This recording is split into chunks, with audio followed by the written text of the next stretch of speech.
All right. Welcome to another episode of Tuesdays with Audie, and I am your host, Audie. So, welcome to day number 7.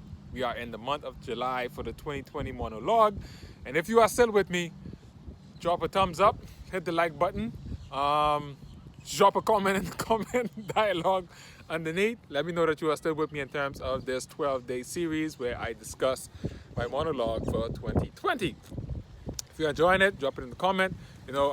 Make sure you share, like, and subscribe. Subscribe to the channel, of course, for the regular sessions of Tuesdays with Audie. But let's get into July. So July, we welcome a new member to the family. I had a niece born, but my sister had a baby girl, and so now I currently have. My sister had a baby girl.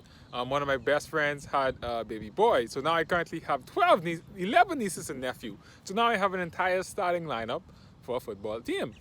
Not the American football, like soccer, because soccer is what I enjoy and play. So now I have a whole team. I could get the soccer van. I could look like a soccer dad. Soccer mom, you're all out of this. Now it's soccer dad time. But but in addition to that, it's unfortunate. I wouldn't say it's unfortunate. I only have one godchild. People have asked me to be godfather, but I was like, I only have one. I have space for 5, only 5, plus one in case someone get injured. But other than that, it's gonna be a steep race to determine who those 5 plus one godchildren are gonna be, because I already have one. So now it's technically room for 4, maybe 5, but we'll see how that goes. So in July, this is gonna be one of those where I just talk about the books I've read, because in July I did something that I thought I would never do, which in regards to a book. I woke up one morning. Don't remember what the exact date is. I could probably find it inside my journal, but I woke up that day and decided that after I was done reading the first story for the Celestian Prophecy, the 11 Insights, I think it was, the Celestian Prophecy, which is the title of the particular book. And they had another book afterwards, which was called the 10 Insights. And so I decided after I was done reading the first part, I would read the second part, which was about 200 and so pages, and I would try to read it in that given day when I woke up. I didn't plan for it the day before I went to bed. I just woke up and like, okay, I'm just going to read this book today. I'm going to complete the entire thing. So I took the entire day and I just sat and I read. It wasn't the funnest thing. It was very, very brain busting, because in terms of the level of focus and attention that I had to pay to the reading and understanding and appreciating the entire story and the journey in which the character was going through, being very invested in from the first book.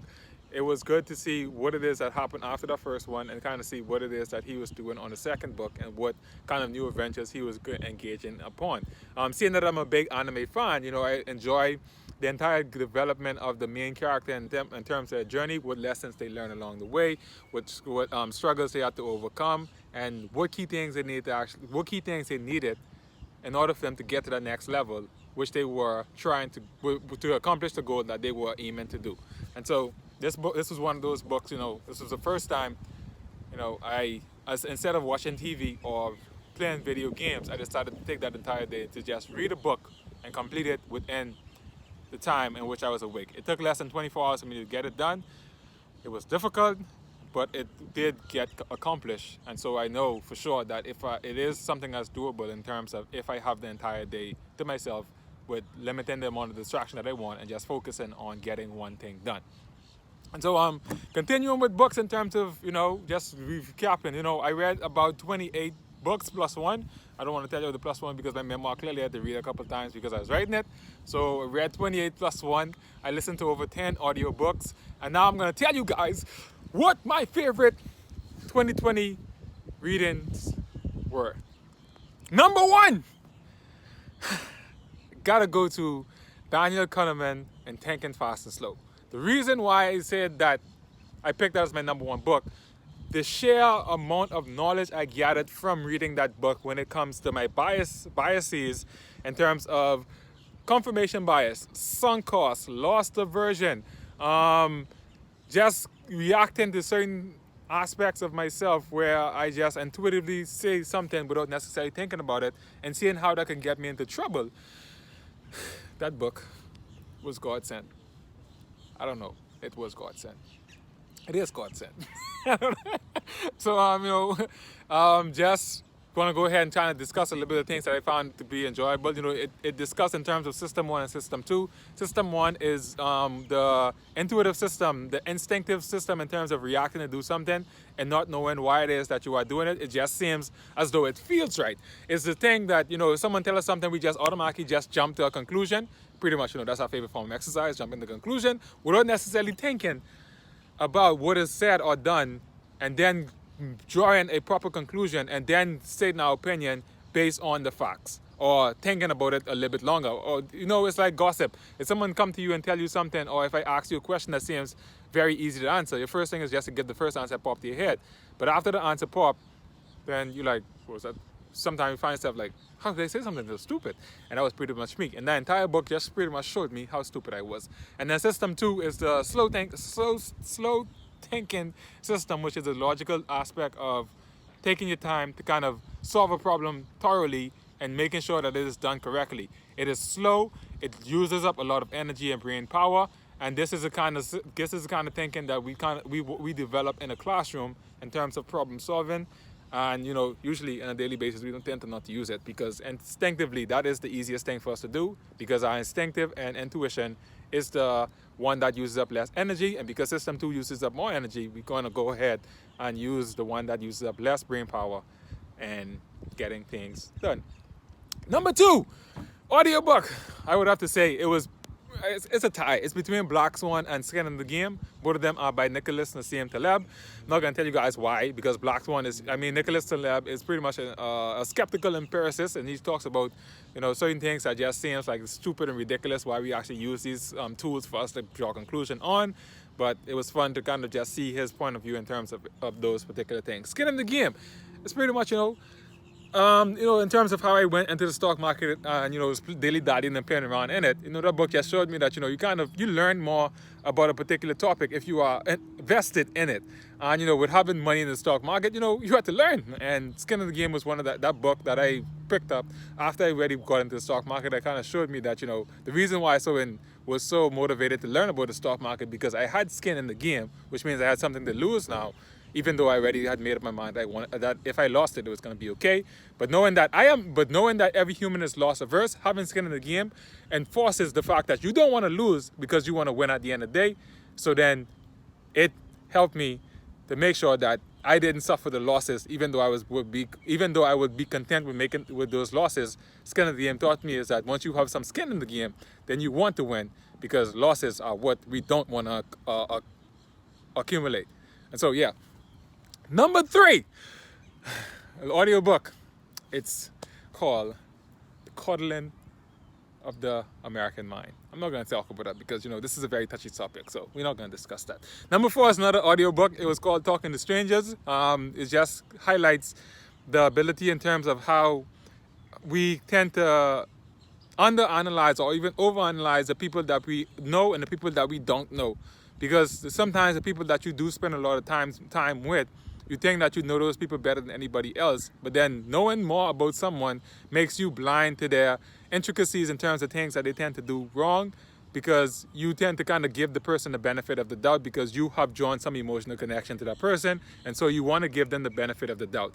But for strangers, in terms of your relationship that you have with everybody, if someone was to come and just look at the situation for what it is, they will point out those flaws that they see, even though they don't have that much information. But for us, in terms of human beings, when someone criticizes someone that we are drawing an emotional connection to, we want to, protect the honor of that person. But just because we have so much invested in it kind of blinds us, and kind of that confirmation bias. It blinds us to the wrong that these people may be capable of doing and are doing, because we want to give them the benefit of the doubt. And so that was something that Talking to Strangers highlighted and presented for me in terms of those particular things. And so that was a pretty good audiobook to listen to. Book number 5. Man, I feel as though Taleb and Daniel Kahneman was the only books I read. But number 5 has to be Anti-Fragile. It pretty much demonstrates the ability to have, things that benefit from stress. Anti-fragility. Fragility, we pretty much know what it is. Are things that kind of cannot take any external pressures in order and if they inquire external force, then it's likely that they're gonna break or they're gonna snap or something bad is gonna happen to them. Robust system, those are the things that you could do as much as you possibly can do to them, and nothing is gonna change the makeup of that particular thing. But anti-fragile systems are things that benefit from stress, and they don't break easily, but they bend but don't break pretty much. It's like the body. It's like the more you sit on your butt, the less likely it is that the more likely that your muscles and your bones are gonna get weaker, and you're not gonna be as good as you're not gonna look as fit as you used to. But the more you do exercise and you move and you go ahead and expose yourself to outside stresses and put your body through pain, the stronger and the better the body turns out to be in terms of you being able to function and have a better diet and health overall.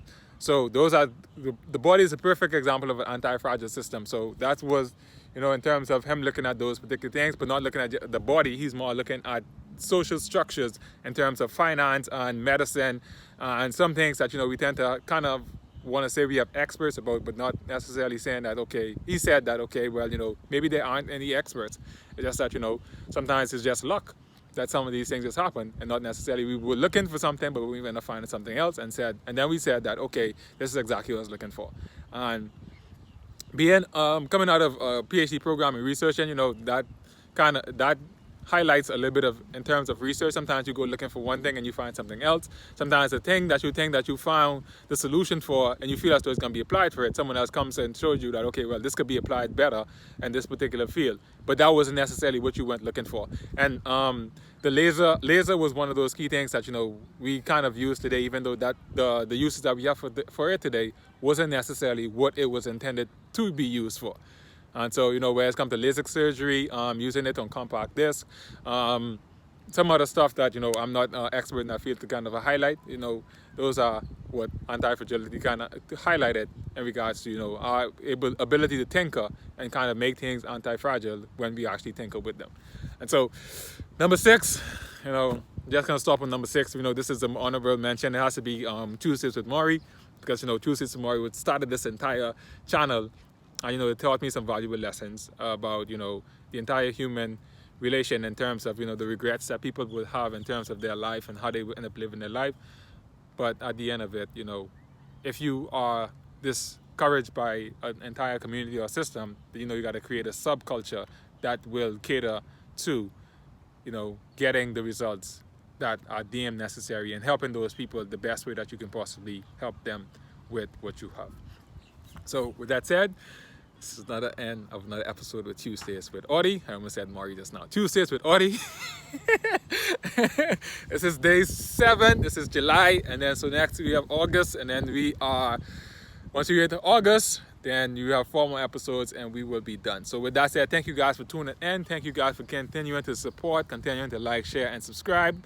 And with that said, I will see you all. Peace, love, and enjoyment. And see you all on tomorrow.